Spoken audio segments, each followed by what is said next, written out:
Hello everyone, and welcome back to another Heartwell Dev Stream, the live stream series where I continue to develop this adorable Souls-like action RPG with platform mechanics and multiple endings. If you find these dev streams interesting or helpful, be sure to subscribe to the YouTube channel and boop that bell button to stay notified. Now, when we previously left off, we were working on the full stream rework, and we're continuing to work on that, but you may notice we are a bit further down the page than we were last time, and that's because I've really been trying to get through a lot of these changes off stream so that I can accelerate the pace at which we're working on this full stream rework. It has been a lengthy process, as you can see, but we are making good progress.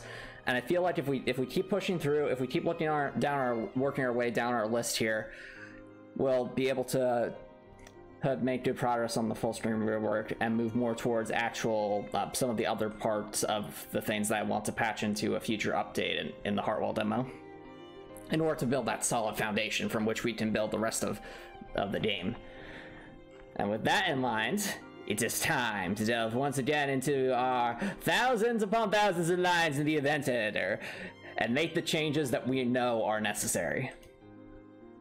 Now, one of the things I've been doing as of late to make it easier to identify where different things are is I've actually been using multiple tabs up here to switch between my table of various values and my notes about where certain lines need to be edited. I also use little marks like this to help keep track of things I've already edited. So you'll notice we go here to the test frame. I believe it is, yeah, line 680. So way over here, you'll notice that all these lines already have all these different variables assigned to them at this point.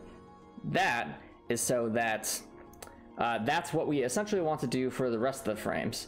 But we have to be very, very careful, because simply copying and pasting things over can sometimes lead to weird shenanigans happening. But if we are able to copy paste things over, it also makes things a lot easier on our end. So I think the things to be watchful for are if there are any active objects that are in different orders and different frames, that can sometimes lead to some weird interactions, but especially the thing to be mindful of are groups of events. Now, looking through our list here, I'm not noticing any lines in at least this section that requires groups of events to be open, started, or stopped, but those are the ones that constantly are in different lines and different frames because you use different amounts of code for different things. And groups of events are listed as a list based in order of what they are. Also, this is our jam. Hello, Copper Nettles, nice for dropping by. How's it going? All right, no worries. I appreciate you dropping a lurk, and I hope you have a great rest of your time at work. But for now, let's see if we can copy this on over. So, with our jam started, chat, line 798, 11. Let's inactivate those to make it. I'm inactivating them just to make sure that we know which lines are copied over and which ones aren't, just at a glance. So the thing we'll be checking for, chat, is to make sure that none of the active objects have changed, none of the arrays have changed, as this code should be consistent across frames. And so far, so good. It's looking like it's all the same. Yep, melee stat buttons. Button selected, checked. Okay, more stats buttons. Stat buttons too. Yeah, okay. It looks like they're all copied over properly, so that actually means we can just use this to expedite this step much faster. All right. Make sure we've only highlighted things up to there. Press the delete button once. That should bring this line up down to a 12. And that it did. Yeah, just want to double check to make sure we didn't lose anything of importance. Nice.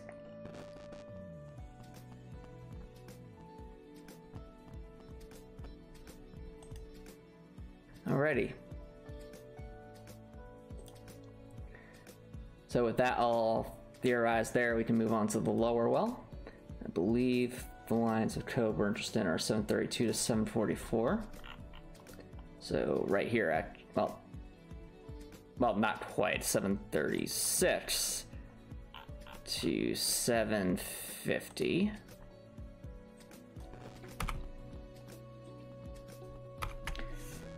It also means that this whole product could be 1010 to 1022.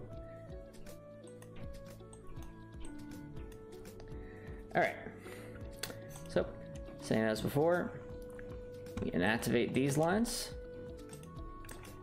paste these in, bada bing, bada boom. We have achieved copy pasta. All right.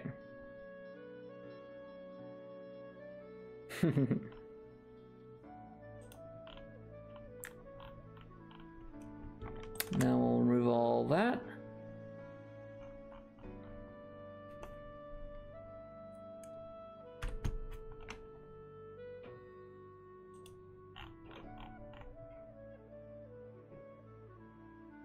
Okay, just want to double check that we didn't delete anything by accident. Okay, that looks all good. And that just leaves the depths to take care of. Line of interest, 1010 to 1022.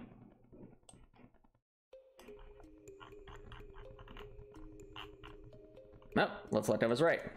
There we go.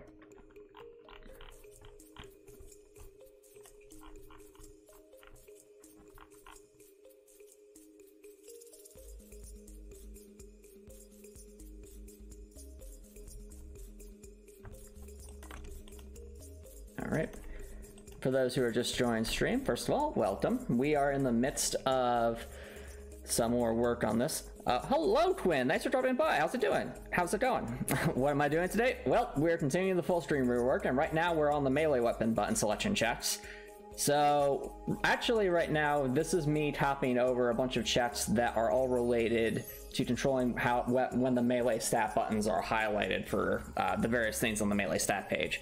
So, if one were to look at the melee stat page, there would be things like press this button to increase your damage, press this button to increase your scaling, and so on and so forth.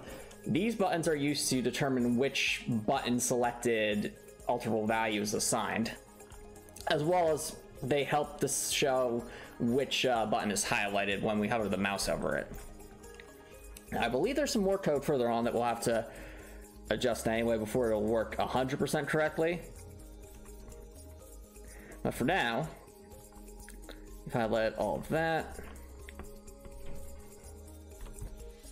24 range stats. Okay. Okay. Oh, it's all good. So ideally, once we do all the things that, all of these things, not just this specific section, but all the things, it will allow the manifest stat book to work exactly as it used to, except in the new position that we need it to be in. So for now, we'll highlight that all as green. So we've done all the frames for that. Okay, but just as an added bonus, I'm gonna really turn off the music. Let's take a gander in the central well to see if we can see if there are any noticeable changes. So this is the melee stat buttons thing. As you can see, the melee bars are still not quite lined up yet, but we're working towards it. Though the actual book itself is centered in the green box, which is what the size of the new screen is going to be eventually. So let's see here. Oh, look at that, chat. Look at it. Yes! Yes! You notice, chat, how when I move my cursor over the melee stat buttons, they actually get highlighted? That means it's working exactly as intended. Players... Well, I mean, I'm gonna have to get more speed to see whether or not it works on the player stats, but the point is, we can actually highlight these now. Now, I don't recall if I actually I don't recall if I actually finished adjusting the code to you for selecting it, but let's find out. Yep, no, that works correctly. Now you'll notice it's not working for the ranged stuff yet because we haven't quite leveled that up. We do need more XP for testing the player stats though. I'm trying to remember how much XP I'm getting. So that was the level 5, so that should at least give me a decent amount of XP. Let's see here. It's gonna take a while. Okay, I'll just have to do some reactivate some of my debugging code to allow me to get XP rapidly. But for now, at least we're showing that that one works.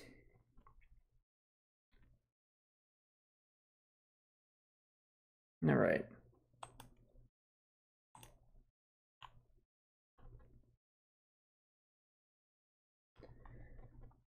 So that's editing.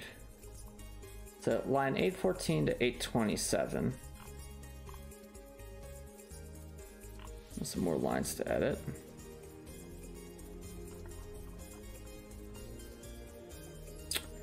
I actually do want to test something before we go too far into this chat. So let's see if I can reactivate. I have some debug code somewhere.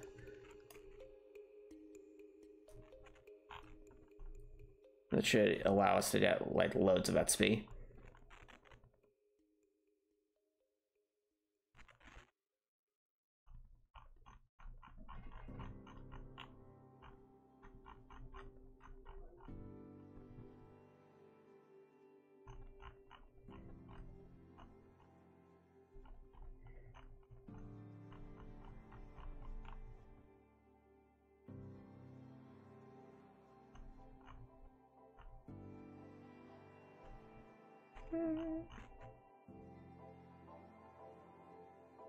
Okay, it's not be one of these. These were like my testing things.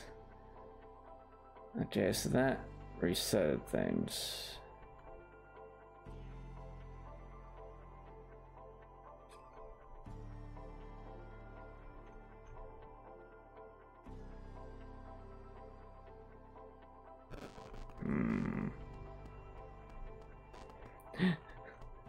The real final boss is me trying to find where my debug code was.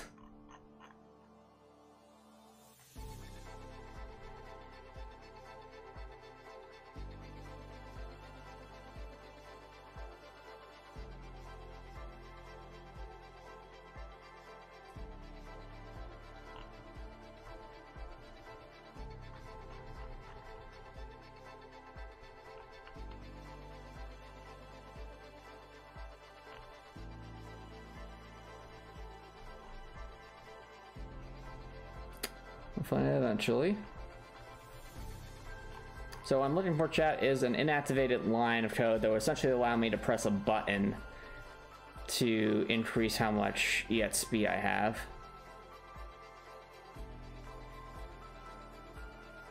It's probably gonna be one of these. So those with impact stats.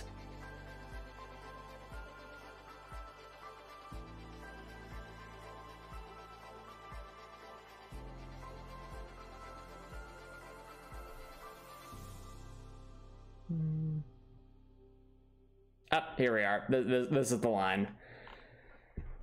Line 372 provides an enormous amount of EXP from just pressing the number 5. So you'll notice. Twin asks, so you mentioned that the new string is 2x. Can I easily change it to 3x or 4x? In theory, yes. In practice, no. And the reason for that is if one were to actually magnify the string to 3x or 4x, you would essentially just zoom in on the center of the screen and be missing a lot of the HUD and stuff on the outsides of the screen, so it wouldn't be playable. So 2x is what would be the largest magnification that would still be playable on most monitors. Alright, so you'll notice if I now press the number 5, sorry, the number 5. Aha, there we go. Then, you know, tons of EXP. And, you know, just like that, we can see that the selection button checked for the player stats is working exactly as intended.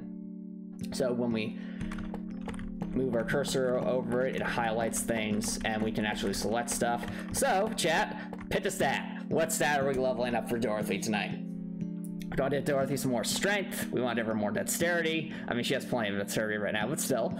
We want to give her a little more vitality, some endurance, or perhaps even agility. Ah, boy. Actually, we should probably leave the agility stat alone, because I do have to... When we eventually finish the full stream rework, I'm going to have to make some adjustments to make it so that agility actually provides stamina, increases the stamina regeneration rate as opposed to what it does right now, which is just reduce the cost of various actions like dashing, jumping, running. Well, I'm noticing our HP bar is a little bit less than what it's our endurance bar. So let's even that out. So, boop.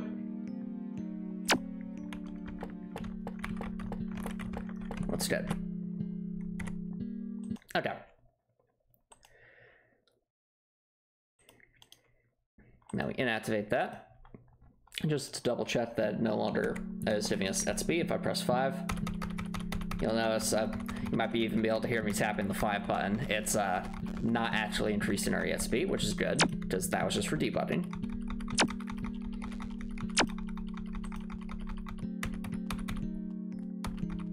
Cool.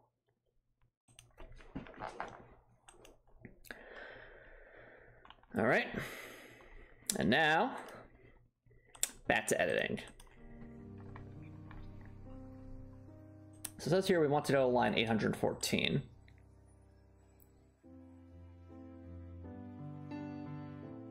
If I'm not mistaken,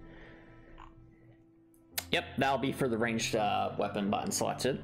So we'll actually, before we even dive into that, we'll want to get all of these lines and bring them down here so that we know which lines to go to into the different frames that we have to edit. Because there are 4 frames, chat, we have to edit. Those being the test frame, the central well, the lower well, and the depths. Since this code is not global code, so we have to edit each individually. Now, granted, once we get the base code all sorted out, then we won't really have to worry about it as much when we make new frames, but still something to be mindful of. So, 814 is 4 higher than 810. Therefore, the starting point here should be 696. And the ending point should be 12 higher than that, so that is 708.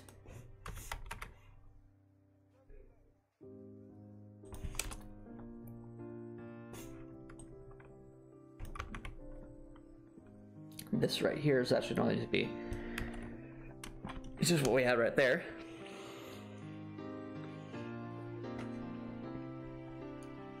Alright, this would be 709 since we're going by 13. Then 750 becomes 754, and 750 we add 13 to 754, that's a 767. For the depths we have 1026, we add 13 to that makes 1039. Alrighty. Now, as for the changes we have to make, are they exactly the same? They are not. Actually, no, they should be, because that was the typo before.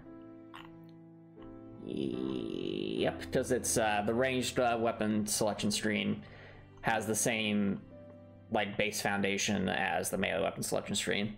This for the most part, minor differences in terms of what's specific words that are displayed, but the actual layout is the same. So, line 696. Let's head on up to the test frame and work on that. So we'll start right here, and this is where our adventure will be done. But before we dive too far into that chat, I actually do need to take a quick bio break, so no more, guys. I will be right back.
Alrighty, chat, welcome back everyone, and PB and Pretzels, thank you so much for the tier 1 stuff, I really appreciate it. Welcome, welcome. We're continuing the dev stram. We just made the melee weapon buttons work correctly, and now we're going to do the same for the ranged weapon buttons. So let's dive right into it. So, first things first, these are the lines we're interested in the test frame. So, we'll do that and that. Highlight things over here. First thing to replace, the 228s. The 228, I believe, yep, melee stat buttons 3x offset. So, let's put this on right here. Okay. Stat buttons 3x offset. So basically, chat, keep your eyes peeled for any 228s. We have to replace that with this. Why are we replacing this with this number with a variable? And that is so that we can edit it just from the global variable in the future if we ever need to adjust the positioning of these things again.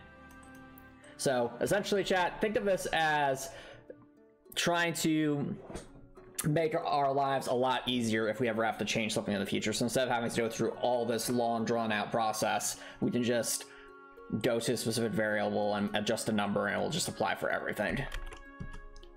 That's why we're going through this process at this point.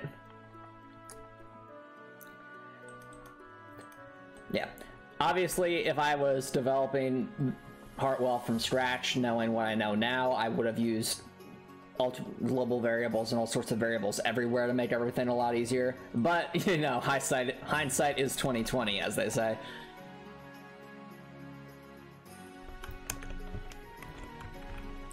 So if you're in the midst of starting a game, or you're thinking about making something super complex, do yourself a favor and just make a bunch of variables that are all like nested in one central location.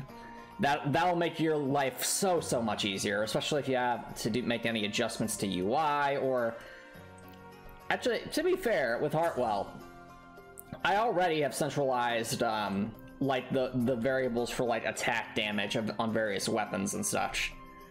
And I'm so glad I did, because I guarantee that as I work on, you know, the weapons that will be in Heartwell in the future, trying to develop stats for them and stuff will probably change, and I might have to even make balancing adjustments after the fact. So making sure everything's all tied to central locations will make that process way easier when those changes inevitably have to happen. Okie doke.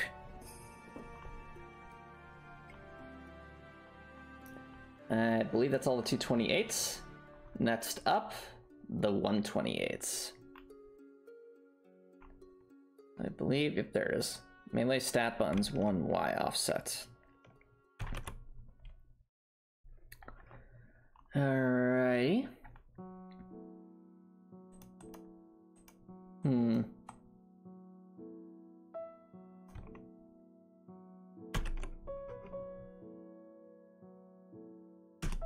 Okay, there's that. That's the 128.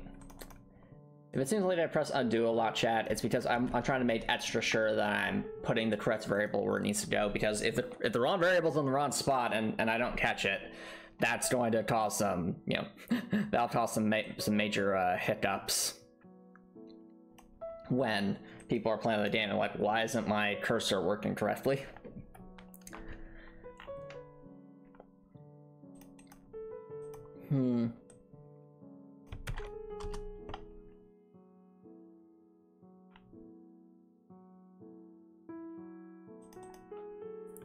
We have all that. Put that there. Put this here. And there's another 128. And this is essentially the process I've been doing a lot off stream, chat, is just going line by line looking for variables that need, values that need to be changed to variables. So 148 is next. And while this task tends to seem a bit daunting, just given how many pages are here, just know that a lot of the actual individual steps here are quite simple. It's just a question of, it's easy to get lost when when any kind of project gets larger in scope.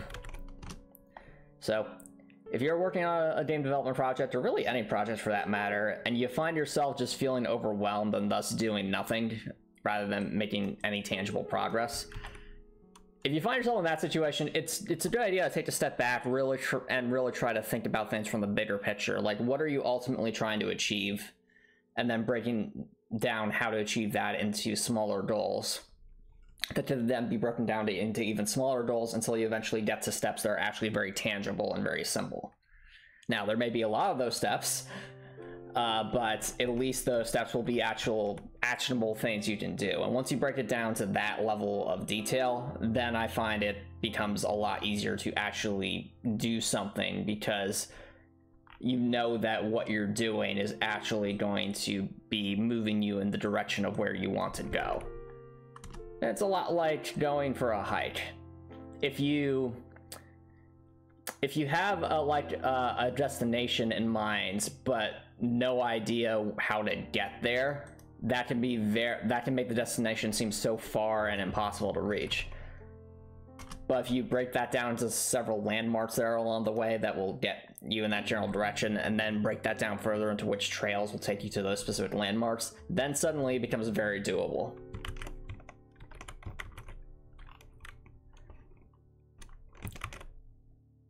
And that kind of methodical approach is how I approach, I've found myself approaching video game challenge runs as well. Is whenever, probably my favorite moments in video game challenge runs that I've done are when when I hit a wall, basically. So when I hit something that's really holding me back, maybe it's a really difficult boss fight, maybe it's some quirk of a level that's really, really difficult given a rule set if it's a more platforming based challenge, but whatever it is, something that forces me to realize that if I just keep trying to bang my head against a wall and hope that something works, that's not going to cut it. As at that point, I have to take a step back, think about what I'm ultimately trying to achieve, and then try to think of what the smaller steps are to get to that larger goal. For example, in the Sekiro challenge run, there was, I think the boss was called the Guardian Ape or something. It's this humongous ape that wields I think it wields a katana at some point. But basically, it's one of the more difficult bosses in Sekiro, especially for a first playthrough. And my rule set, basically gave us no damage upgrades, it gave us no vitality upgrades, it didn't give us any of the skills, we couldn't use any of the prosthetics, so we were very, very limited in what we could do. And when I was first fighting that boss, I was thinking like, man, how am I even gonna do this? This thing has so much health. And that meant that the very first thing I needed to figure out to do is, what are the actual opportunities to deal damage to this boss fight? And once I figured those out, I tried to figure out, okay, of my movesets, what attacks during which of those phases are the most worthwhile with limited. And what I found, interestingly enough, in that boss specifically, given my rule sets, using the power attacks of all things was actually the way to go. Normally in a Sekiro boss fight, you would almost never use power attacks, since damage wise they're only about they deal twice as much damage as a regular strike, but they also take longer to actually perform the attack. So in most boss fights, going for a power attack leaves you open to the risk of basically getting knocked out of your attack because it's taking longer to unleash. Whereas if you went for light attacks, you would have the flexibility to dodge away or to deflect if you really needed to. But the thing about the Guardian Ape boss is, in the moments where the Guardian Ape gets staggered, and by staggered I mean they kind of throw their head back in a sense where they're not really trying to attack you. They're just more so they're basically open to have damage taken until they get hit a certain number of times, at which point they'll run away and essentially reset their attack patterns. So the thing about that particular punish window is that, unlike many bosses where it will simply say, it will try to track how much overall damage you're inflicting to the boss before the boss essentially backs off and then resets their attack patterns. Like in most bosses, if I had gotten like one of the other bosses in that circumstance, if I performed 1 power attack or 2 normal attacks, the boss would move away at the exact same amount of damage dealt. But in the case of the Guardian Ape, they actually count the number of hits as opposed to the amount of damage dealt. I believe it was it's like maybe, I want to say 3 or 4 hits before the Guardian Ape runs away. But because it's counting hits and not the amount of damage that those hits are inflicting, that means that if you do, for those hits, you do only power attacks as opposed to light attacks, you're effectively dealing twice the amount of damage in the same punish window. And that was something I would not have been able to discover had I not been willing to just take a step back and really think about the game at a more granular level. And that eventually led to, you know, one of many strategies in that fight that involved making use of power attacks during very specific attack animations and circumstances that made the giant health bar we were facing actually feasible.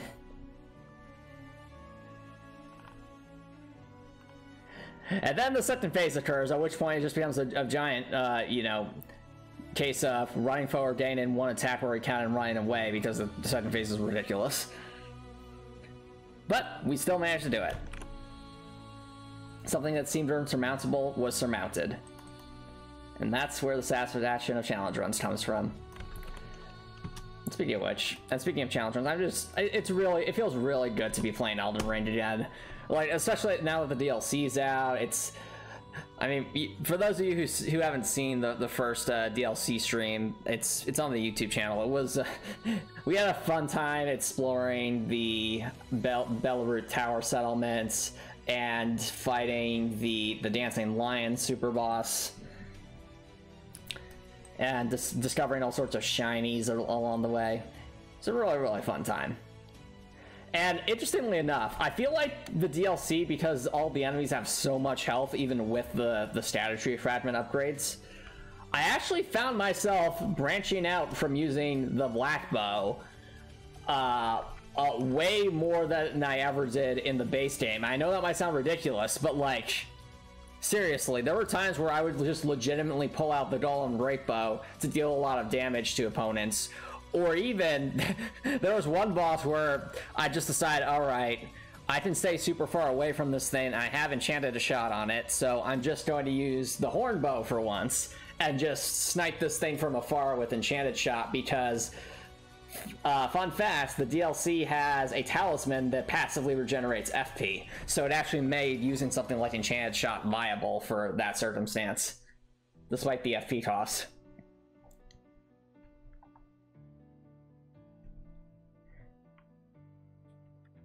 And if you've never used Enchanted Shot on a bow in Elden Ring, I'd highly recommend it. It's a really underrated Ash of War for bows.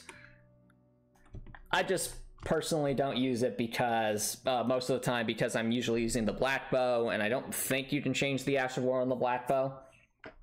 It's like, however cool the Enchanted Shot is as an Ash of War, it just can't compete with the speed, like the attack speed that the black bow has.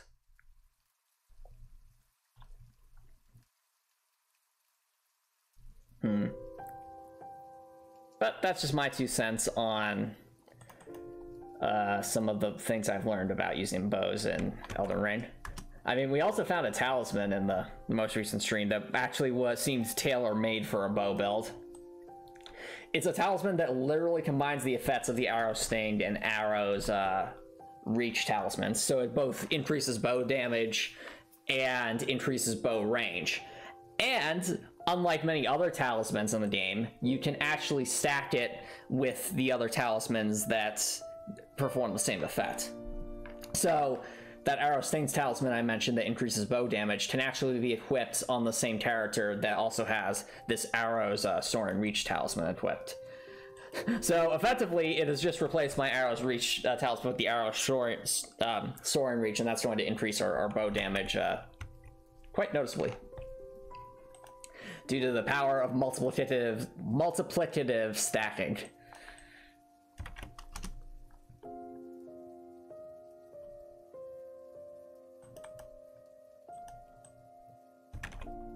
Whoa. What? Oh, whoa! I did not know you could do that. Look at that, chat. I'm just holding control on the scroll button. We can actually change the size of the text in this window. Is that really helpful? Not really, but that's cool detail I did not know you could do.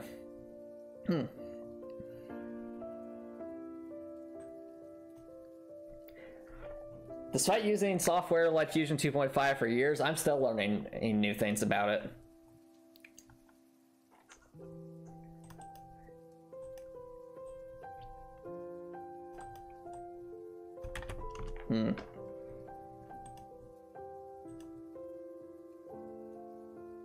Okay. We're getting there, chat. We're definitely getting there.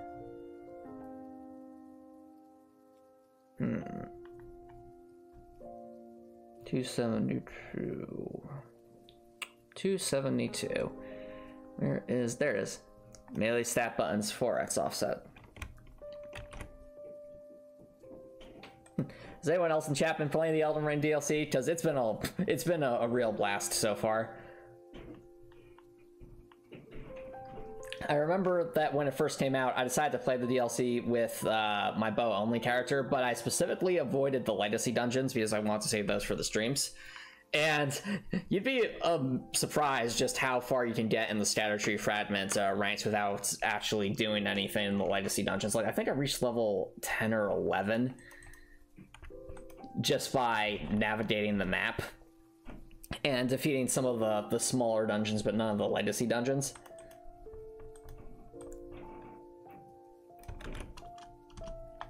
Like, there are a lot of places you can go to in the DLC without actually finding a Remembrance boss, and I think that's really cool. I like that the From Software is gives us those different options. I mean, similarly in Heartwell, though I guess Heartwell does this a bit differently than a game like Elden Ring does. I mean, in Heartwell, you can actually you can leave the tutorial dungeon without ever fighting either of the bosses. Like, because of the dungeon is structured with three different exits. Only one of those exits actually requires you to defeat a boss. The other two exits can be reached without fighting either of the bosses if one so chooses. But since each exit goes to a different part of the game, it's, pros and cons. I'll be very curious to see, when the full game is created, what route ends up being the optimal route, just because Heartwell will have, the three major regions with, different bosses, different sets of equipment, and they're all, perfectly valid ways to progress the story. So I'll be very curious to see which one of the regions ends up being the go-to region for speedrunners and challenge runners alike. Alright, 316 is next, so that's the melee stat buttons 5, that's offset.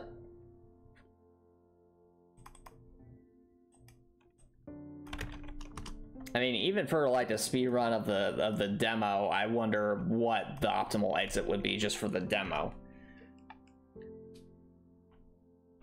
Because I could genuinely see an argument for I could genuinely see an argument for any of the exits, depending on what the strategy is.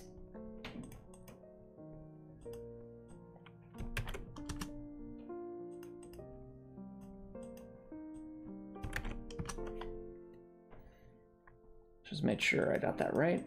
Yep.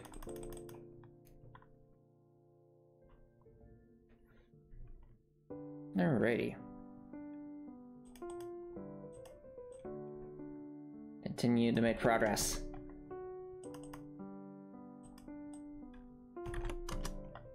More progress. More. Okay. That's how I sound when I'm playing the Elden Ring DLC. I'm looking for more strategy fragments. I'm just like, more, give me more. I want more damage. I want more defense.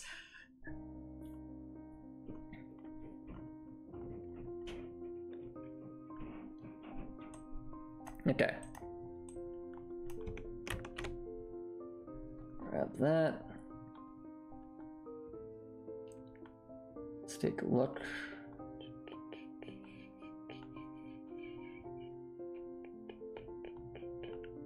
There, okay.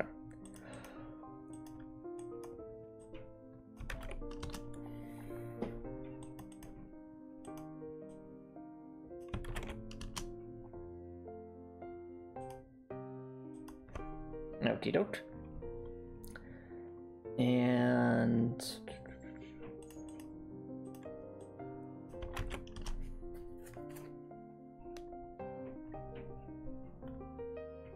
neat. All right, I believe that's all of them.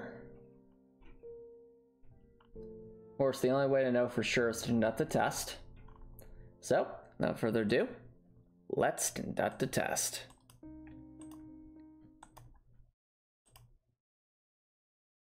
All right, so this white space is just the testing frame. All right, so that's all in place. Let's see if this works correctly. So I have the rots equipped. If I highlight that, oh, that's highlighted. Nice. Very good. Yeah, it's looking correct. Yep.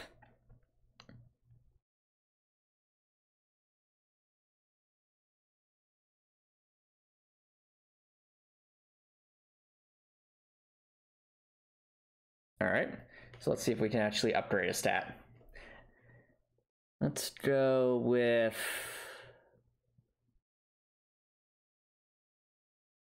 base damage, because why not? All right, that worked correctly. Nice. Okay, if we run around, it doesn't cause that to go anywhere. That's good. Alrighty, chat. Looks like that's working as intended. Now we just need to copy this over to the other frames.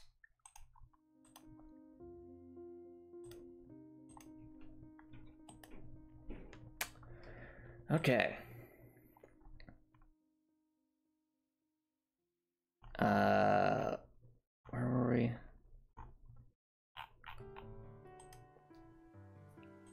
It's 96 to 79. Okay, so that moved us a bit up. There we are.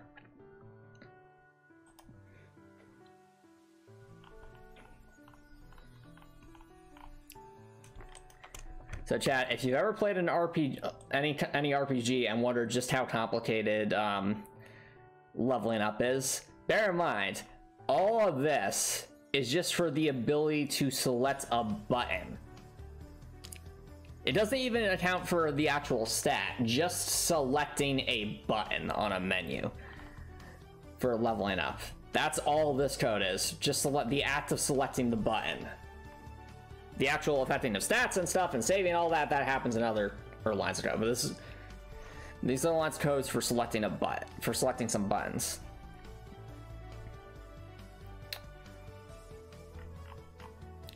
So with all that being said,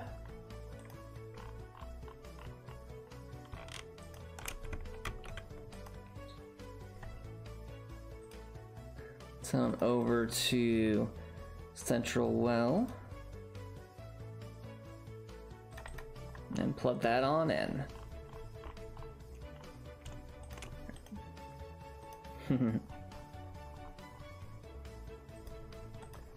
Place that down there.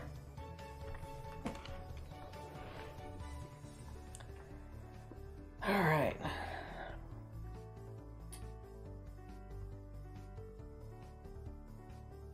think those are all range stat buttons. Good, good, good.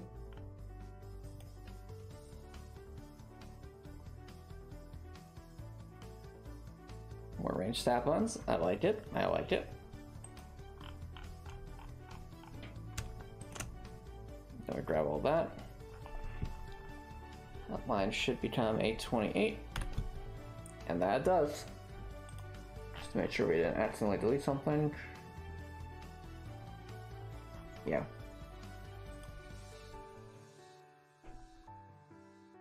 Cool. Set button selected.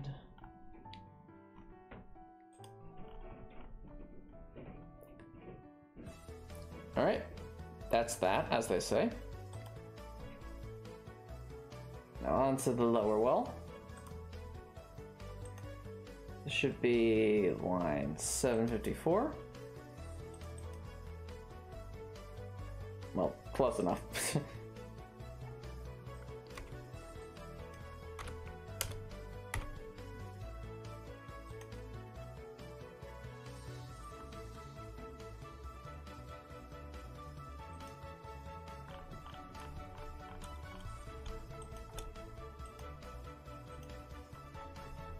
Now we're just going to copy those lines on in.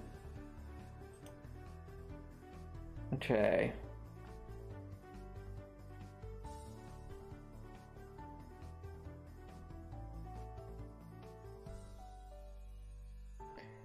Cool. Looks good.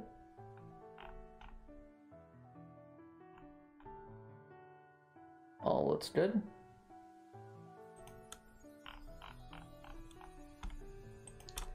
This line should become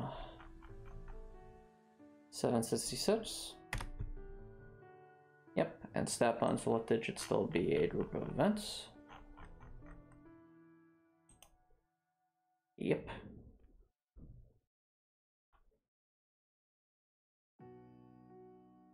All right, that just leaves the depths.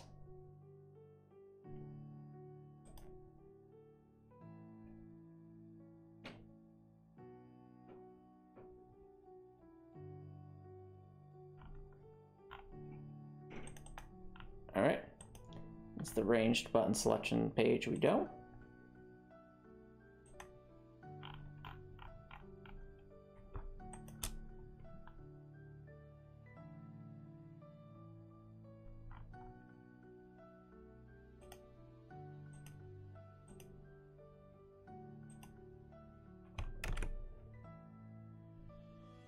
Alrighty.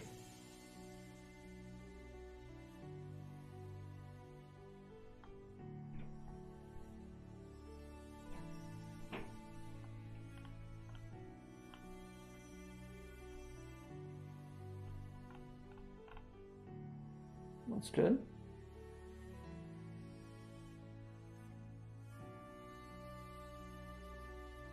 Okay. Then this should become line 1040, and set button selected should still be a group of events, and that it is.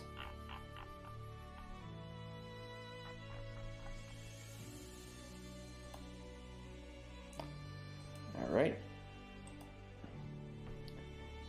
and this looks all good.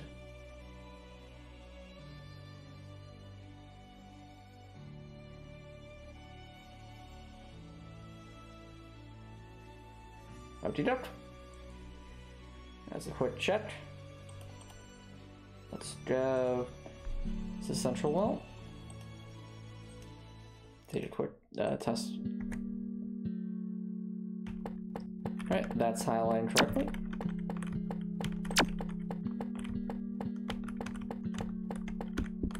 Right now, chat, I'm just trying to run a test of where I'm moving around to make sure that the button highlights are not like going all over the place, and they aren't, so that's good. All right.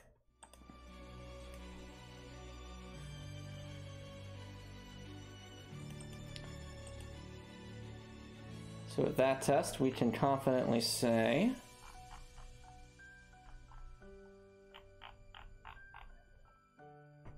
Yep, everything's looking good so far. That's the test frame we go. Oh, let's just double check. Yep, everything's looking good. Okay, that's the test frame we go. Okay, so that goes to that.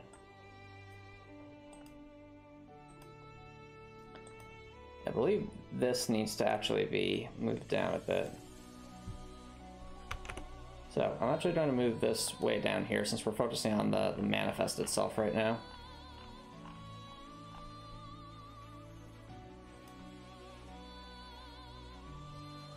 Let's go with...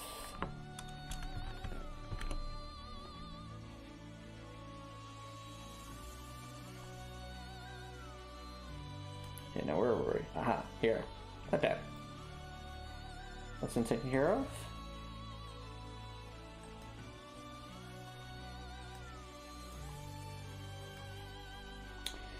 Next, we're on to the bars. For those who don't know, the bars are in the UI. There are these sections with horizontal bars that fill up as you improve stats like damage, scaling, etc. This will adjust the positions of these bars.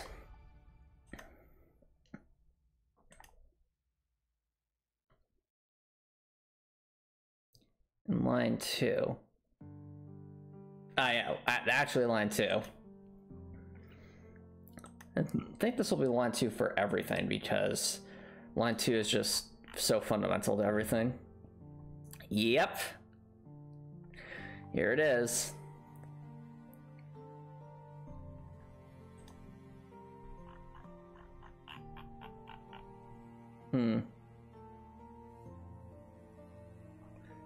All right.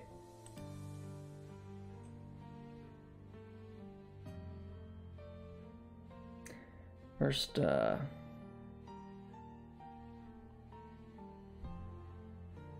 the 239 come from? Oh, from there.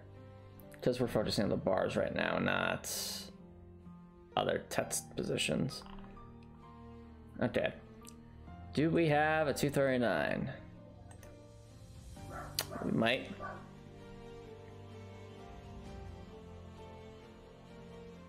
We have a 238. We do not have a 239. All right, time for a new variable.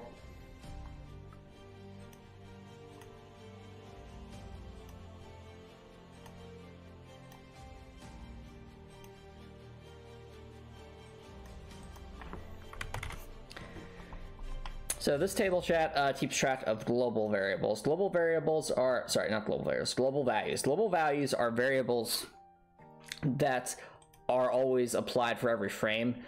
You generally don't want to use them unless it's for something that's not supposed to change at all between frames, or changes very rarely. And that makes it perfect for things like the positioning of UI elements. And since this is for the melee bar 1, we'll call this melee bar 1 at offset.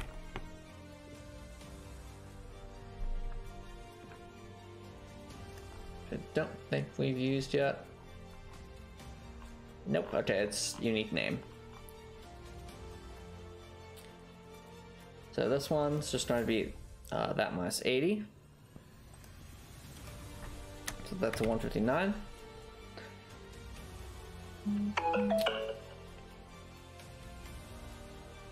I don't think we have a 132. Nope, okay.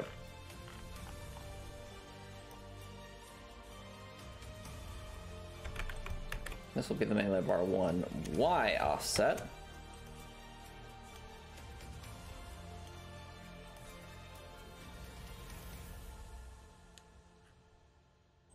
So 132, and we'll call this one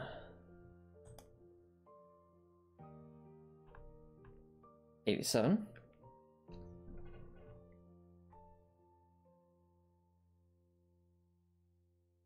We do have the stat line you start instruction 10 with.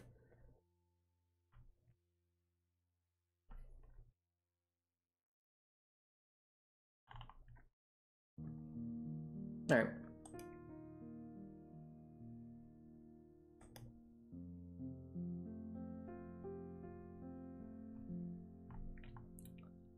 So 132 becomes 87.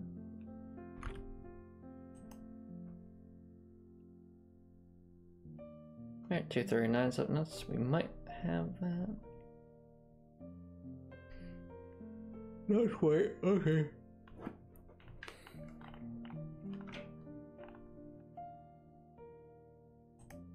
Actually, no, we do have that. It's literally right there. What we don't have is the 152.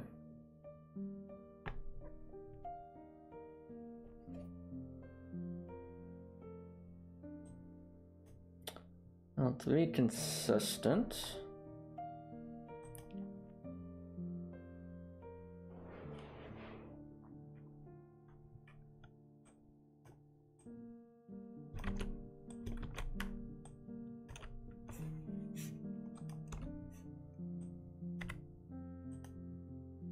it's 327, and this will be the 152.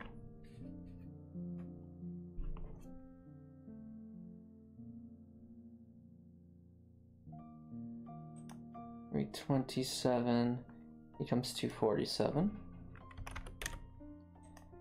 and 152 becomes 107. Cool. All right. Next up,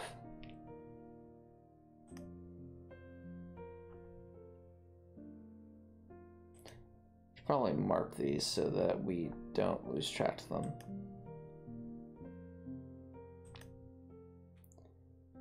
Let's go with that and that. That.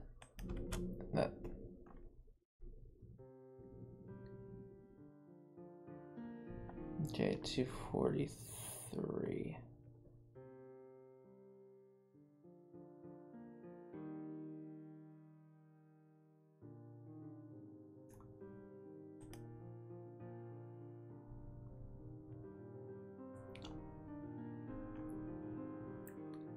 Alright, we do have a 243, so that's covered.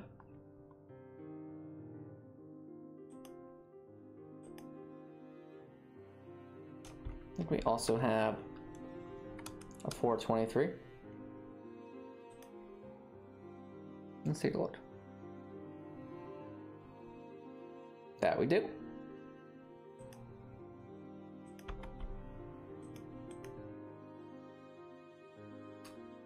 Can I do 173? Yes, we can. All right, 230. Yep. 335. Yep. 426.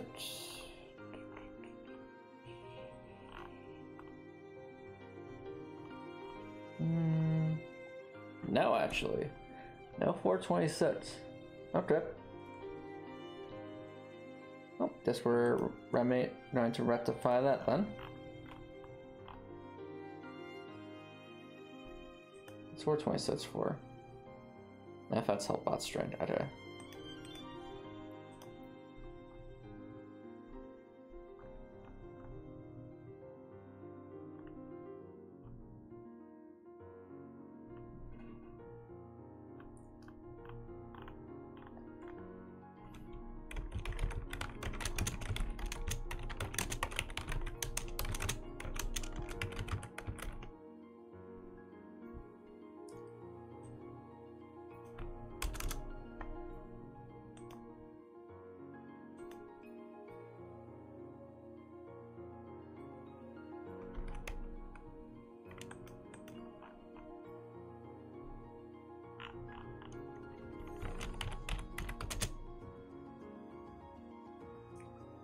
There's a 426.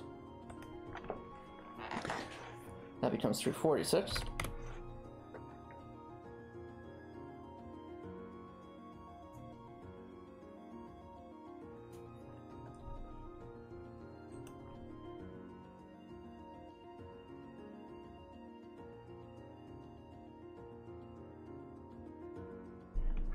All right.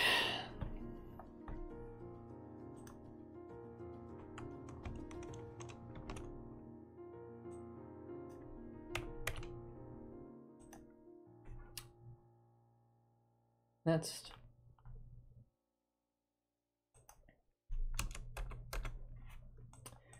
$333. Which I think we might have. No.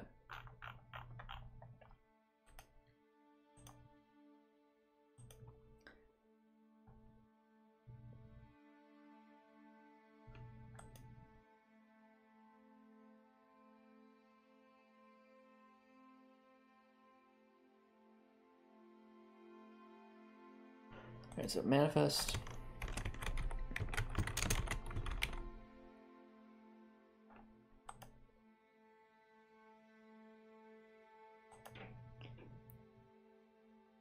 Italicized. Help box string x offset.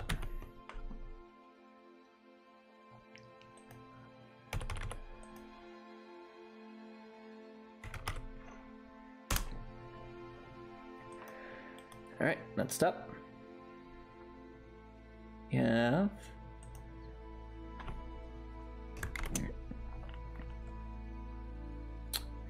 some of the Y offsets. 88, I'm pretty sure we have that one, but let's double check. Yep.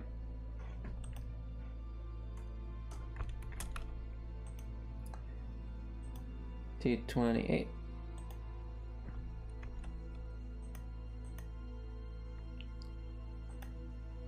$158. We have that.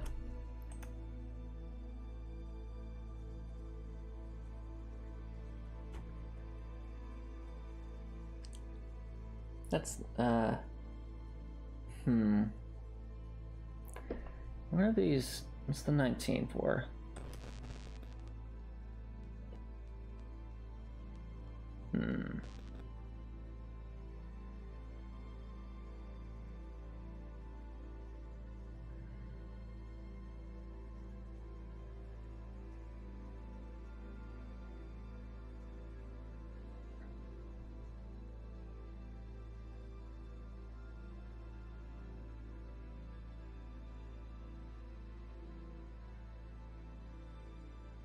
Why are those being negative?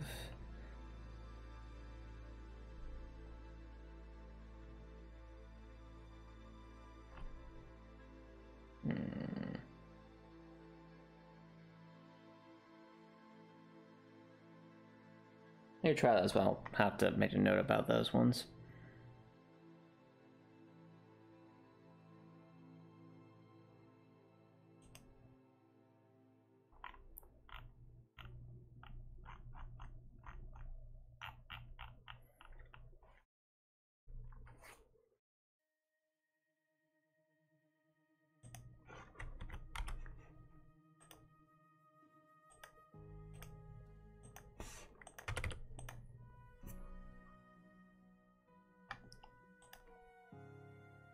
Manifest help bot string. That's for those. Okay.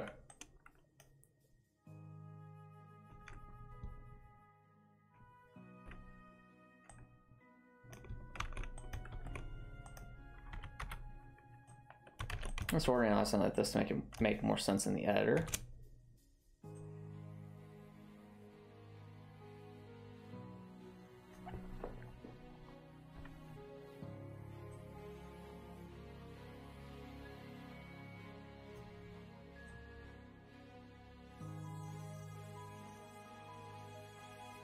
Okay.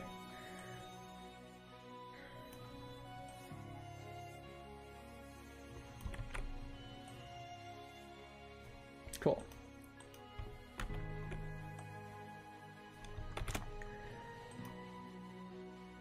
Negative 26 and negative 12.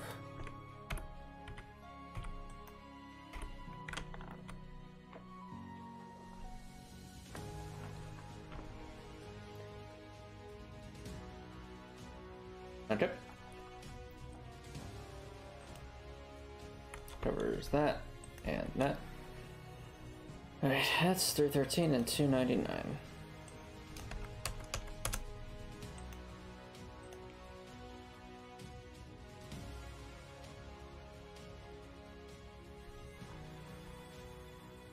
Yep, not seeing it.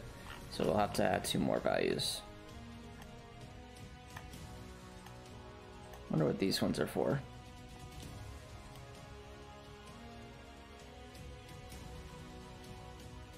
Add size string and range stat points string. Okay. PB and Pretzel says dev stream. Indeed, PB and Pretzels, indeed. Yes. How am I doing? I'm doing pretty well. I'm making some great progress on Heartwell both on stream and off stream. You might even notice that during tonight's dev stream I was working on stuff that was a bit further down the list than when we finished last dev stream, and that's because I've been really trying to do my best to keep working towards this full stream rework because it's so foundational to everything. Like, once the full stream rework's done, I'll be able to focus a lot more on more gameplay related things, and that's got me super excited. And besides that, work's going well, life's going well. All in all, good stuff to say. Good stuff, man. You're doing great work. Thanks, PB and Pretzels. Thanks. And what are you up to? What's new in your world? Let's see here. That's a string.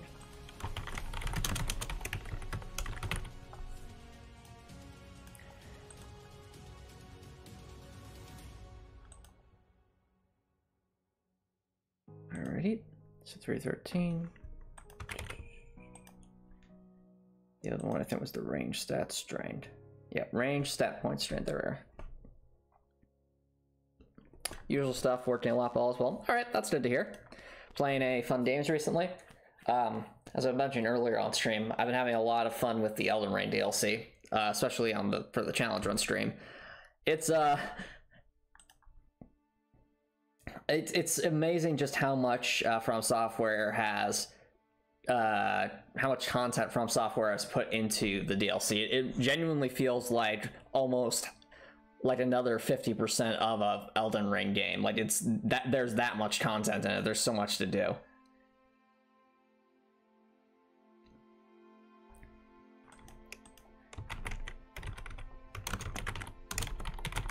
Yeah, I think we spent all of last stream just doing the legacy dungeon, the first legacy dungeon, as a side legacy dungeon, and we fought one of the remembrance bosses, and it was a lot of fun.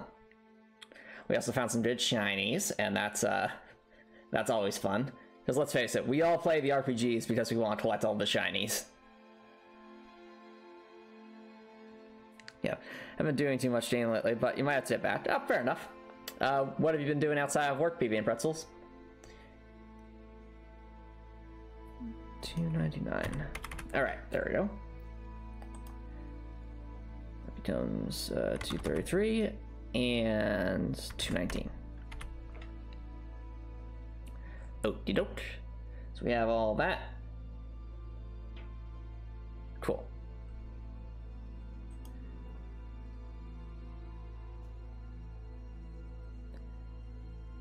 Next up. Okay, that shows that we have all of the values at least written down, but not all of these values have been added to our active object yet. Well, not our active object, to our Excel file yet. No, not Excel file, exe file yet. I need a dip. Nope, there's our global values list. We ended here. So we need melee bar 1 x offset.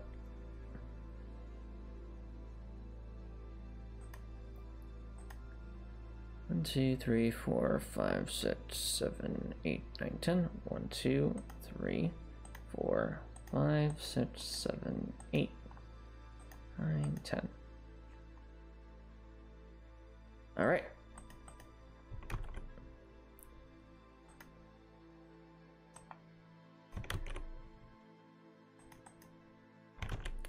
One thing that I found to be a lot of fun outside of work, besides, of course, working directly on Heartwell, is when I'm at the gym and either lifting weights or running on an elliptical or using a bike. Well, I mean using an exercise bike, not an actual bike. I find that in between weightlifting sets or even during cardio, it's a really great time to do some form of writing on my phone, whether that's writing lore for Heartwell or trying to work on one of the challenge run video essays. I find that just exercise time is a great time to do that. It's a good point to multitask, just because, you know, your blood's flowing, adrenaline's pumping, and it keeps you energized and keeps your mind clear. I find that my best ideas tend to come either when I'm walking or when I'm working out. So essentially now, not only am I motivated to go to the gym for the sake of staying healthy, I'm also motivated to go to the gym because I'm like, ooh, that's lore writing time, or that's essay writing time. That's a good motivator.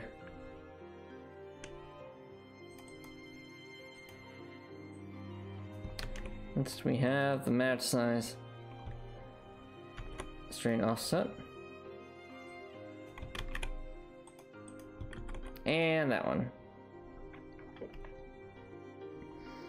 Okay, now let's input the values. Melee bar 1.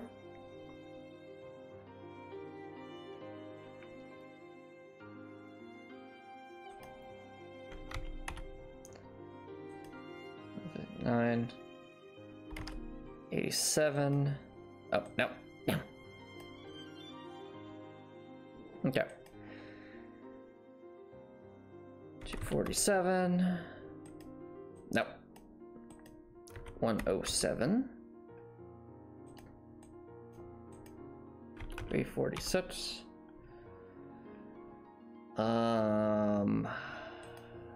Negative 26. 253. Negative 12.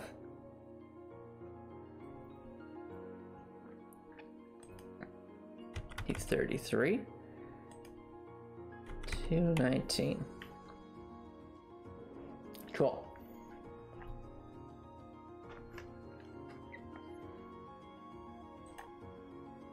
And just like that, we have all the alterable values we need, at least for the time being. Sorry, all the global values we need for the time being.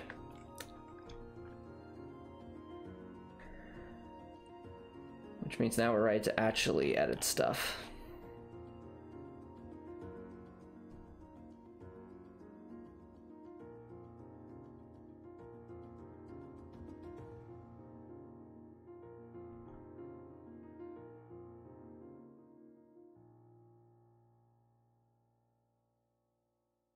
Okay.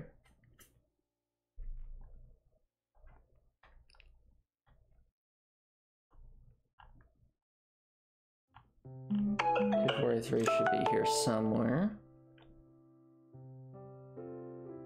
Oh, also, before we do that, time to hydrate.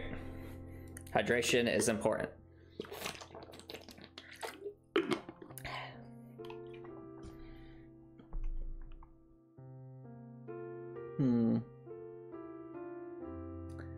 Or did I leave that 243?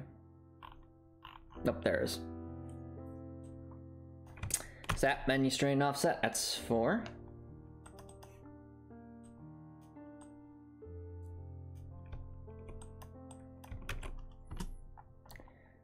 Next we have, oh, 243 is right there as well. Any other 243s? No.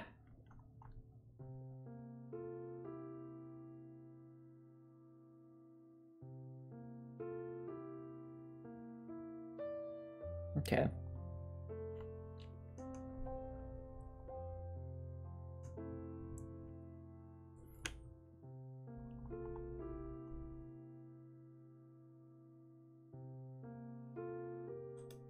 Let's do it with 88 next.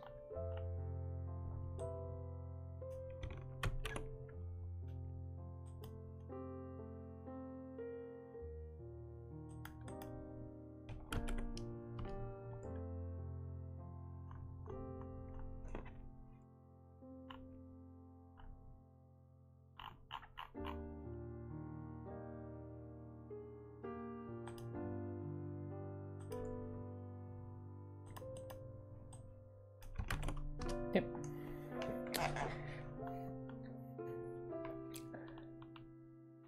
I have to be very meticulous here, chat, because one correct variable would mess everything up here.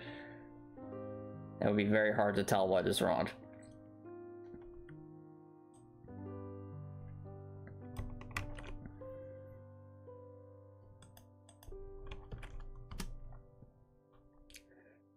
Or 23, 423.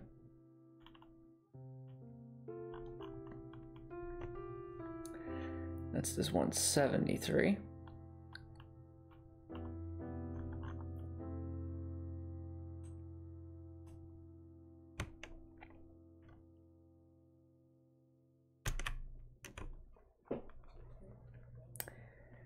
All right, and there's that one.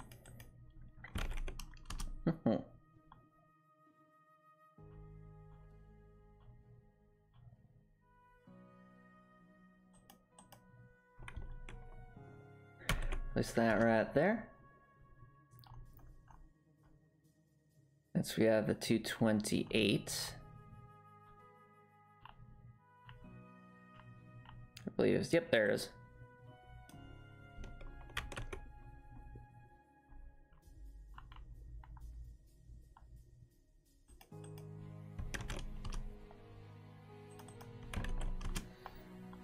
Okay.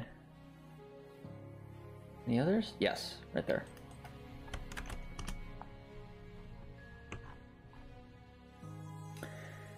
$230 is next. All right.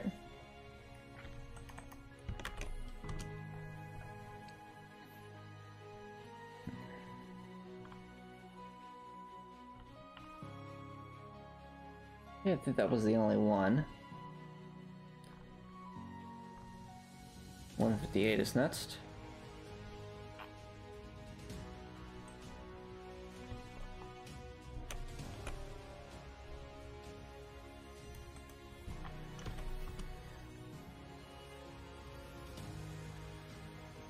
Okay.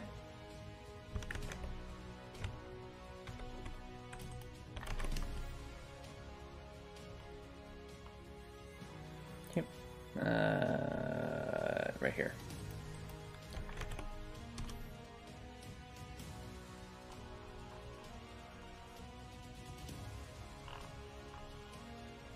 Okay, 426 is next.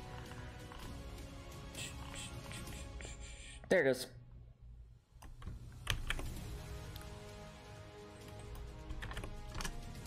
Okie doke.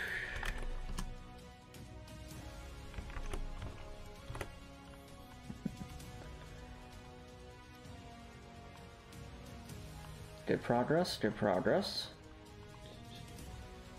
Alright, 19's next.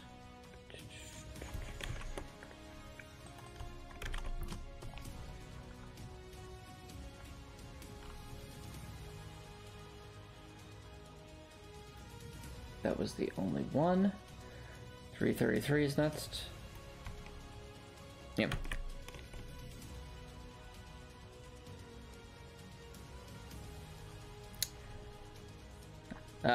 Ooh, that's a nice emote, Peepin' Pretzels. I like the dancing Raichu emote. Copper Nicholson says, you find the concept of Rising of the Shield Hero not nice because the Isekai set, due to the fact that the entire Isekai setting, including the protagonists themselves, is convinced that shields are inferior weapons. So, the thing is, in the real world, like actual history,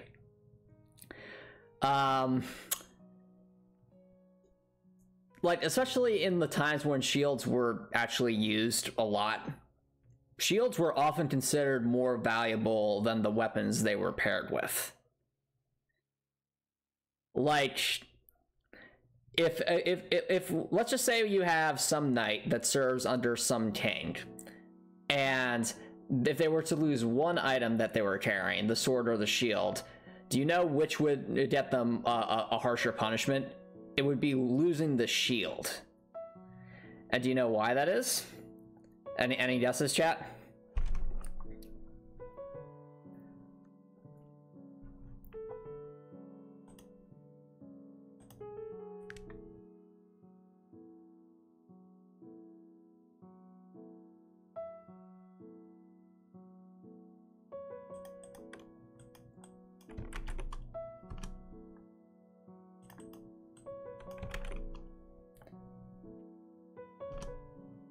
All right, but any guesses as to why it was considered a bigger deal to lose your shield than it was to lose the weapon you were using it with in ancient times? Also, shields are more expensive? Not necessarily.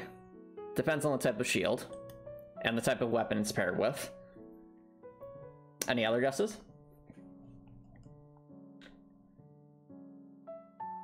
The question is, in ancient times, why would it be considered worse to lose the shield than to lose the weapon it's paired with?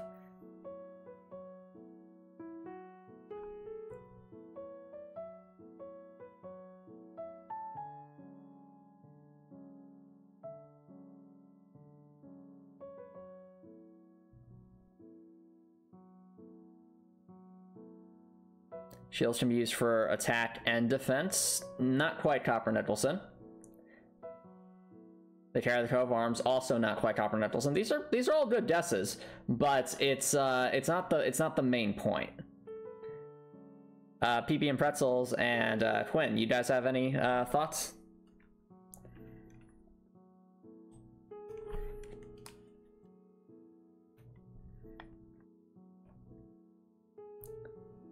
Okay, so we got the 333 now.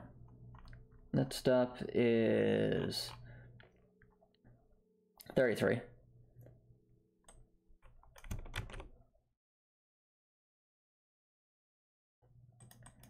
All right, so the reason, chat, it has everything to do with how battlefield tactics were conducted back in the day. So it's very easy to forget this because in modern times, combat tends to occur more on like a squad-based level, but in ancient times, battles were typically fought in long lines where you have two massive armies kind of going at each other almost like a wall. And with that in mind, the most common weapon pairing would be some kind of large shield in the offhand, and then the main weapon would be a spear or pilum of some kind. Now, the reason why the shield is so important is because when you're in a line like that, like if you lose a shield, that means that there's a gap in those ranks. And by having a gap in those ranks, you've not only left yourself vulnerable to archers, you've also led every single other person behind you vulnerable to those same archers. Or even to just people who get in close with a weapon that have a shield in their own hand. So in other words, if you lose a weapon, you've just left yourself vulnerable. But if you lose your shield, you've left your entire, you've left yourself as well as a lot of your friends vulnerable. And that's why the shield is considered the bigger deal. It isn't just about, oh, what's going to win a 1v1. It's how is this going to help me win the actual overall battle? Not to mention, anyone who's used a shield with a there's a common reason why a shield is always why the shield spear combo is so effective, and that's because the shield is just very hard to get around. Like if you use a shield properly, especially a medium shield or larger, you can basically put yourself in a situation where, however skilled the opposing opponent may be with their weapon, more often than not, you'll be able to use the shield to kind of keep them at bay, and then with your spear or your secondary or your main weapon, be able to get in a strike that while protecting yourself. It's a very simple but effective strategy. I mean, even in Elden Ring, I've heard that I have heard on the interwebs that the best way to defeat the hardest boss in the Elden Ring DLC is actually to use a shield and a spear and just wear the heaviest armor.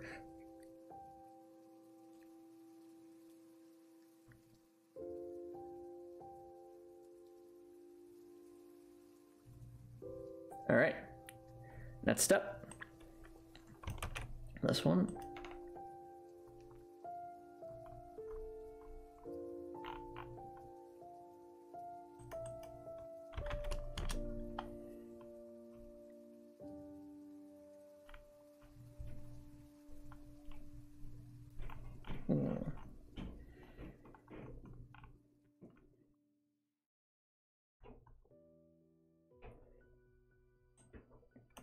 Okay, $2.99.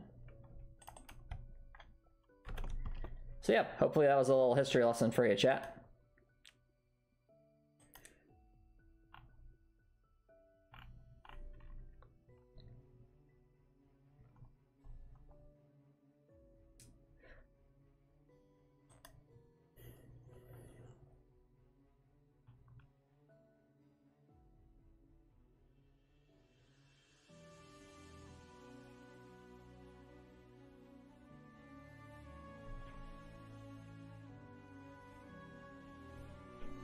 And we need 239.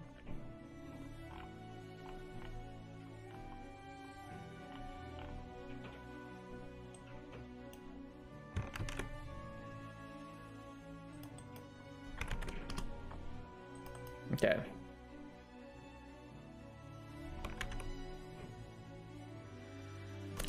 I have not watched Rising of the Shield Hero, Topper Nicholson, so I can offer no comments.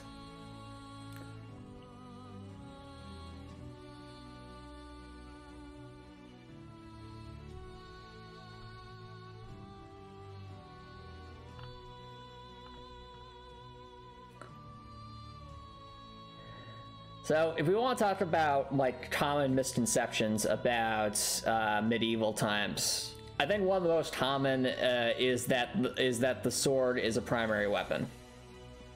So while there were people in medieval times, various knights and such, that would use a long sword of some kind as their primary weapon, in an actual war, more often than not, the primary weapon of choice is not going to be a sword, it's going to be a spear. And that's for a variety of weapons. So,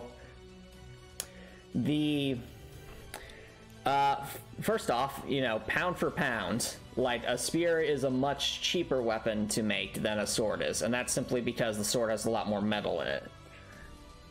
Secondly, the spear, in general, offers more flexibility at a distance in an open field setting where a lot of the large army combat would take place. Because the spear can attack, has so much better reach than most swords do, it would provide a lot of survivability and flexibility for even for a variety of troops. It works well when attacking in a row of troops. And importantly, it did not require, to use a spear even remotely decently, did not require a lot of training. So, if you give just a random person a shield and a spear versus giving them a sword and a shield, chances are they'll have a higher chance of surviving and inflicting damage with the spear than they will with the sword. But that's not to say that spears are always superior. Whenever you get into close quarters, like inside of a castle or something, that's when swords become a lot more useful because they're a lot smaller than the spear, whereas the spear would probably get stuck on something. But that's just one of the common misconceptions I see, like, just portrayed in media, is you're almost always showing, like, the medieval hero as like the sword wielding hero, and in reality it's more often than not they'd be wielding a spear, not a sword. But I think the sword just has a lot more symbolism associated with it than a spear does. Another common misconception is that the knights are the ones doing most of the damage to opposing armies and such. Simple fact is, the most effective unit in medieval times are the archers, and that's for the sole reason that they can inflict damage from a distance. So the majority of people who don't survive battles are defeated by in medieval times were defeated by archers. So the point of those using shields and spears or swords and such is more so to be a distraction.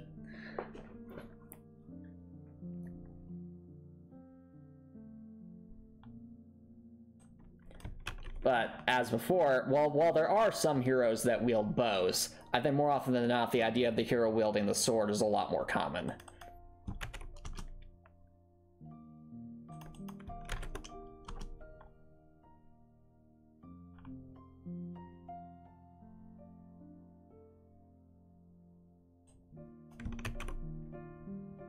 All right.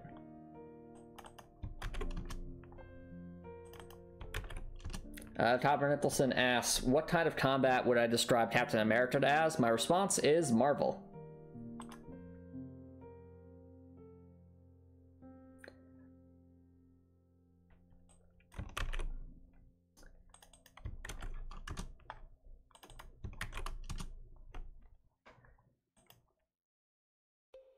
All right.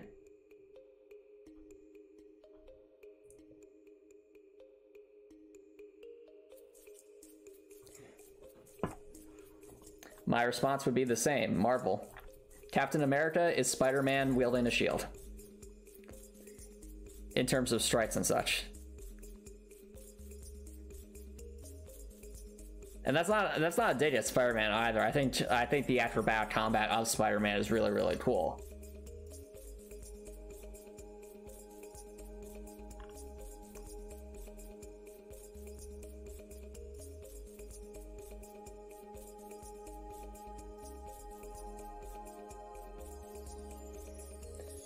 Okay, now we need a 335.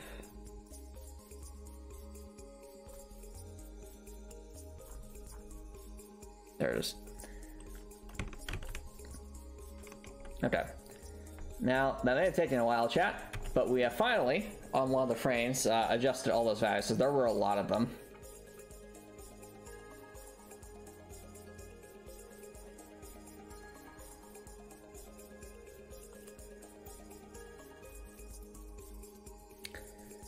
Okay, was I smart enough to take a picture of that? I was not. Okay, so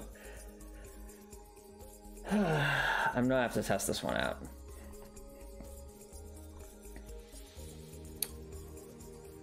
This is just saying the position of the text, I think. Yeah. Well, let's take a look.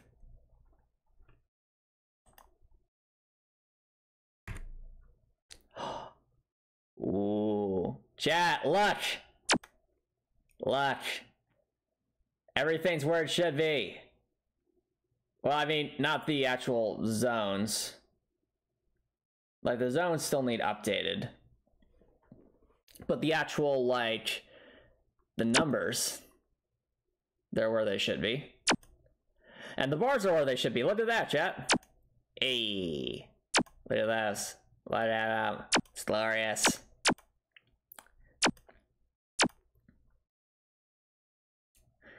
I want to just add a stat just to make them visible. Yep.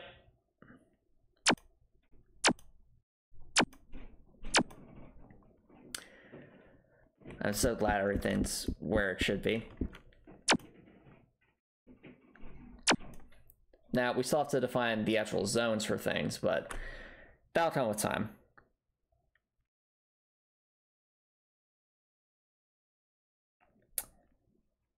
You'll have to, when you mean hide behind cover, Copper Nicholson, what do you mean by that? Do you mean an opponent is hiding behind cover, or do you mean a sniper is hiding behind cover?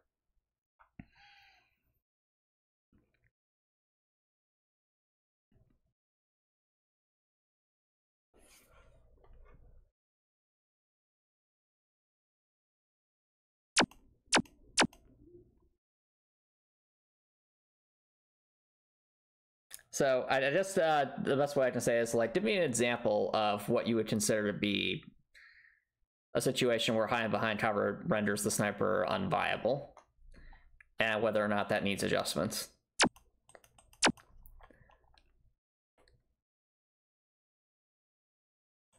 Okay, so that looks good.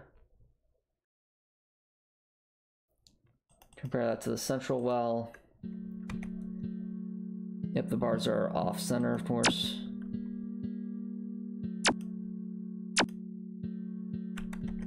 Yep.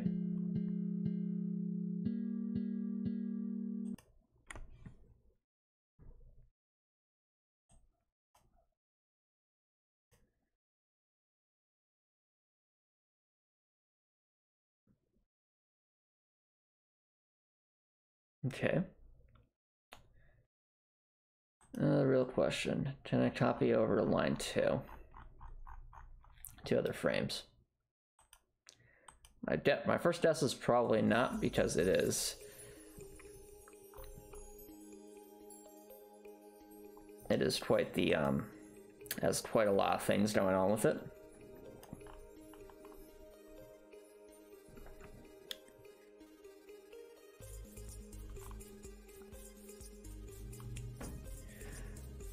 Okay.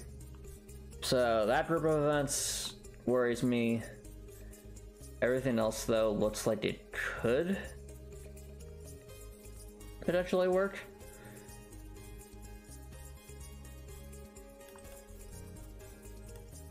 Alright, well, let's see what we can do.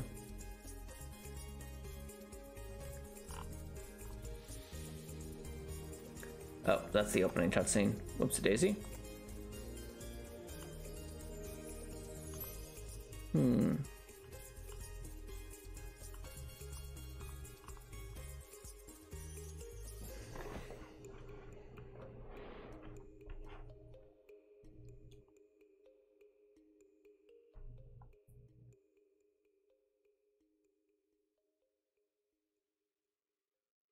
Let's read that group. Okay, there's a couple of group activations here. So the XP recovery check and the stat check. If it was just 2, I think that would still be worth it compared to going through the gobs of editing that we had before. Alright. Well, copy that. Go to line 2.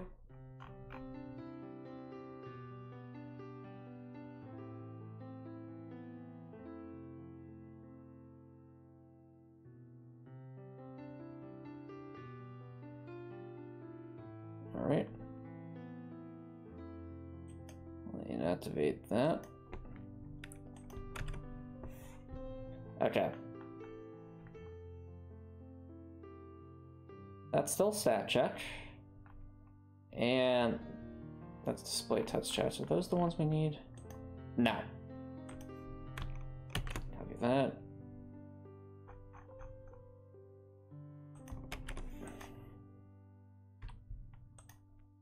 Stat check and XP recovery check. Only have it's free. Yeah.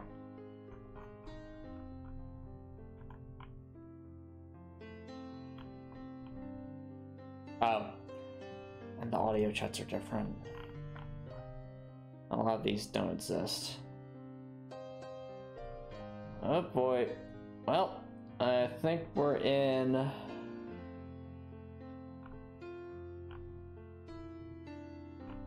There's no easy way to do this.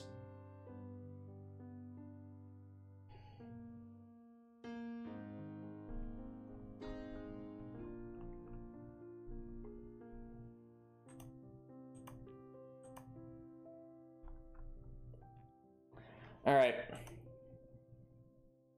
What's today? Quinn says they're calling it a night.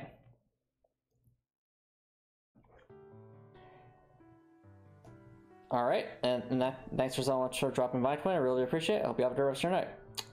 Copper Nicholson says partial or total coverage allows enemies much higher defenses. So that all comes down to just encounter design, and you can make an argument that an encounter can be designed to counter any class. But if you want a sniper to be viable in situations that do have cover, then I would simply say have a couple of points in the room that have significantly higher elevation that either completely negate or reduce the effects of said coverage. So that's one thing, and the other is just basic flanking. So if there's an opponent behind cover, that simply means you need to find a line of sight where they are not behind cover, or you need your ally to essentially flush them out into the open. Either one works, but it doesn't make the sniper unviable. It just requires a bit more forethought than just, oh, see opponents, attack opponent from a distance to the end.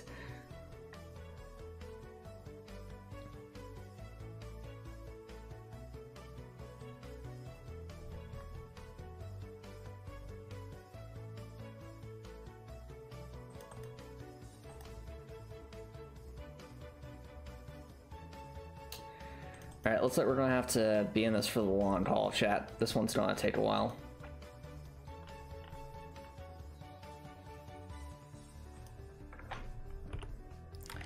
Line 2 of the test frame.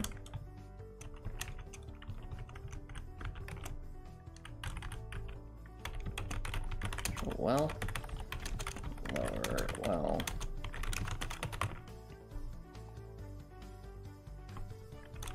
Depth.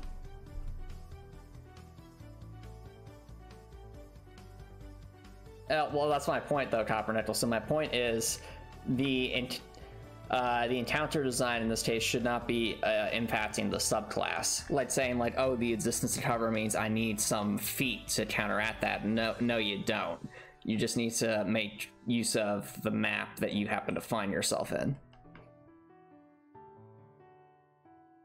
The one caveat I would say to that is you could make an argument for some kind of feats where it's like you can only use it a certain number of times a day, and it's like maybe you make some kind of spectral ranged attack that just pierces through cover or something like that.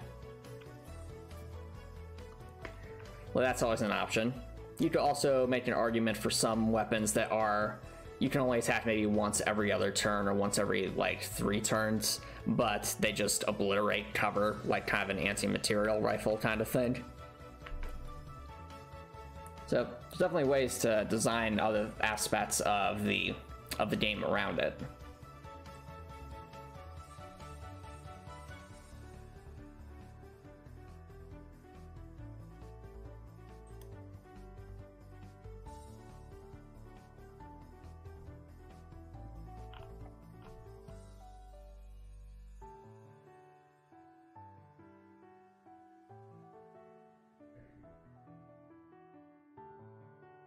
Okay.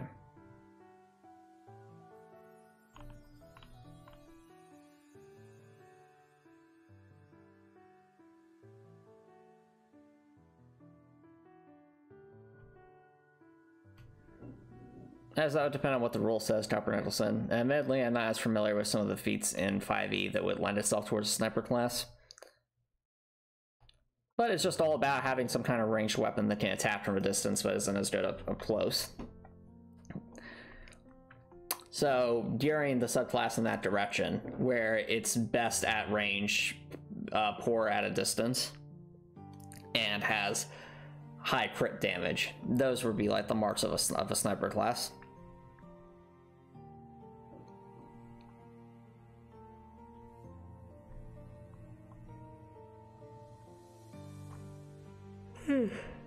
All right.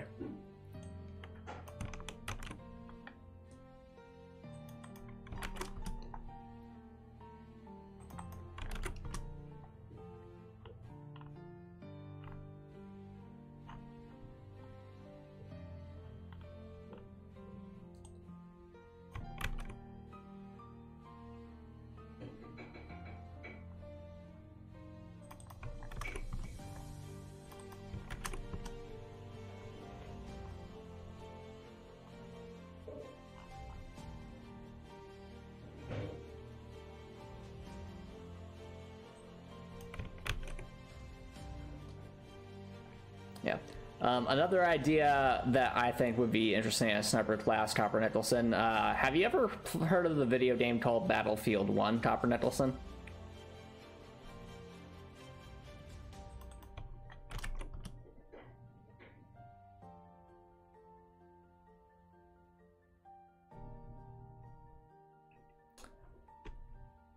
I wouldn't say all ranged weapons are weak at close range, but I would say all long-ranged weapons. So, like, weapons specifically designed for long range should be weak at close range.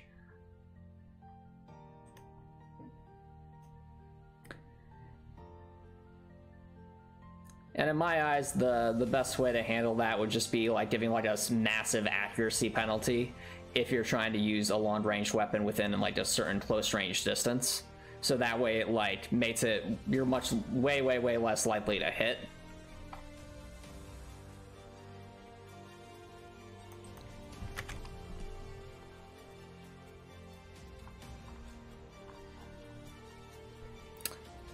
Battlefield 1. Okay, so I'm glad you've heard of Battlefield 1. So something that Battlefield 1 has done that I haven't really seen replicated in any other major FPS is they have what's called a sweet spot.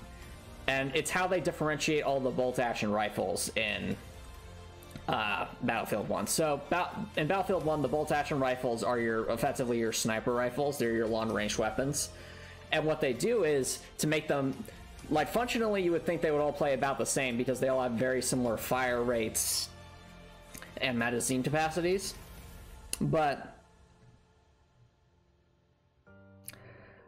in D&D 5e, every ranged weapon has disadvantage when using on an enemy in melee range. All right, so then the way to counterbalance that with a sniper would be to actually extend the effect of that disadvantage roll for weapons specifically designed for long range. So instead of it being melee range, maybe it's 10 feet, 15 feet, something like that. But once you get past that point, then it starts to be useful again. But the idea of a sweet spot, Copper Nicholson, is that at a certain distance, somewhere far away, the weapon will actually deal enough damage to defeat an enemy by hitting them in the body rather than the head. So one sniper rifle might have a sweet spot range of 40 meters to 80 meters. Another sniper rifle might have a sweet spot range of 100 meters to 150 meters. But the point is, there is some very specific range where the sniper rifle is actually stronger than it would be anywhere else. And it incentivizes using that sniper rifle at a very specific range. So I think that kind of an idea would be very interesting to have on like some kind of D&D sniper, whereas like your weapon is meant to be used at a very specific distance. And so you're actually trying to get away from your opponents to a specific distance to take advantage of that. Just something to think about.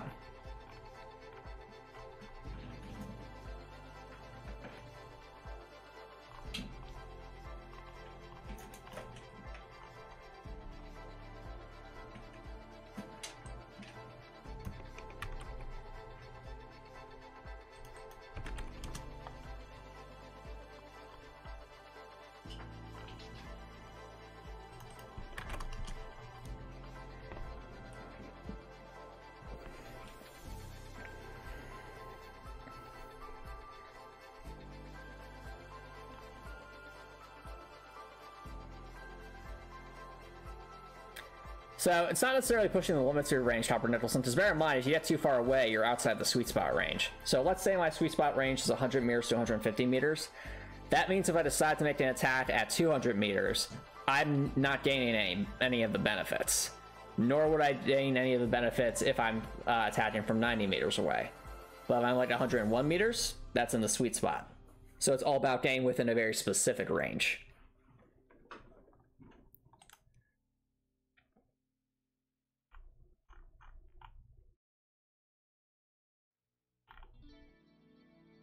Oh yeah, chat, this is our jam. This is our jam.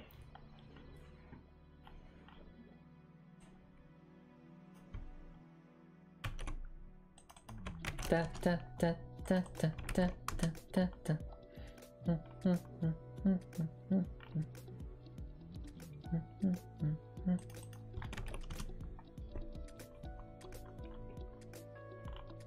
Alrighty.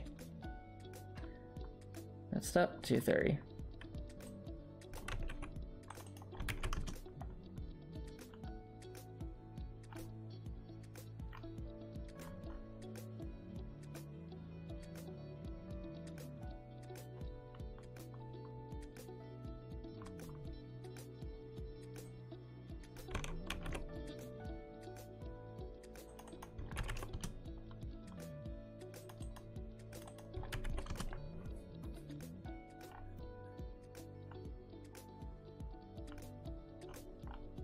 Nope, there's another one.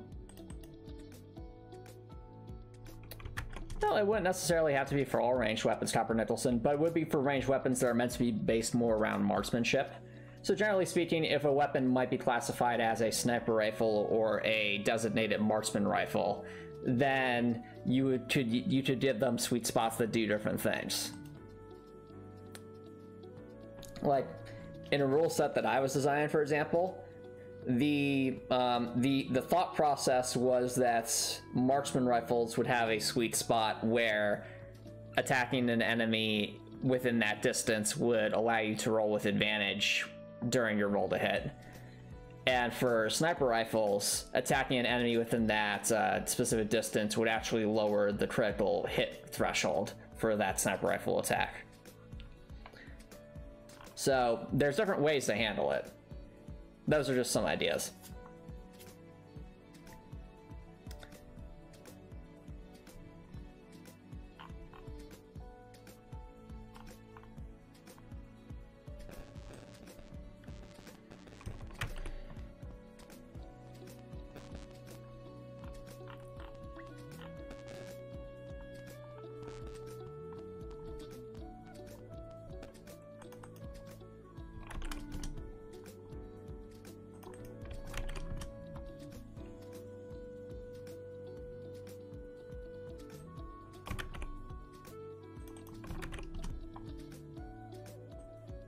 Yep.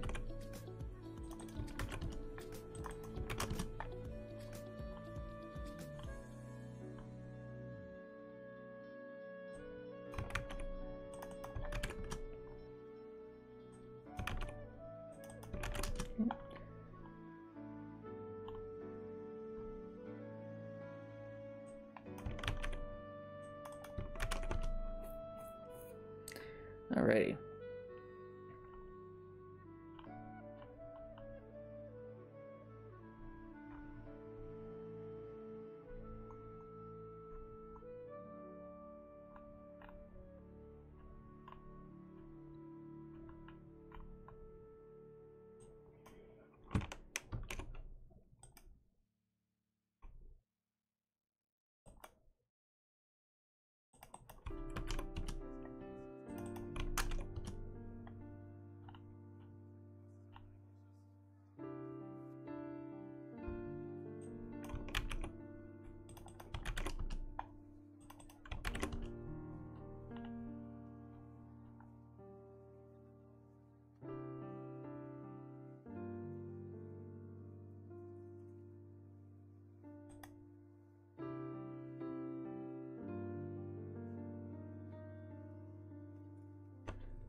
Okay.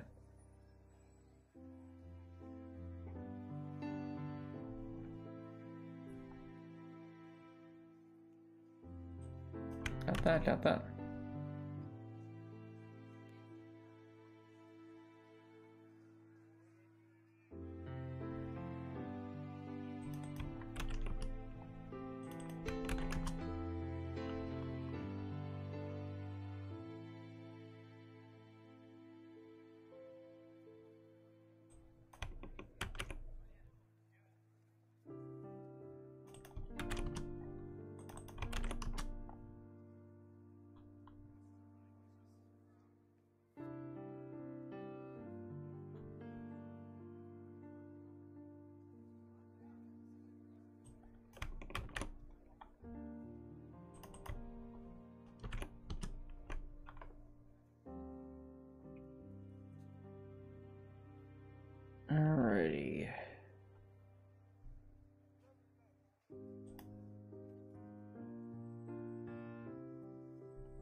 believe that'll be the central wall. Yep. Alright, those bars are looking good.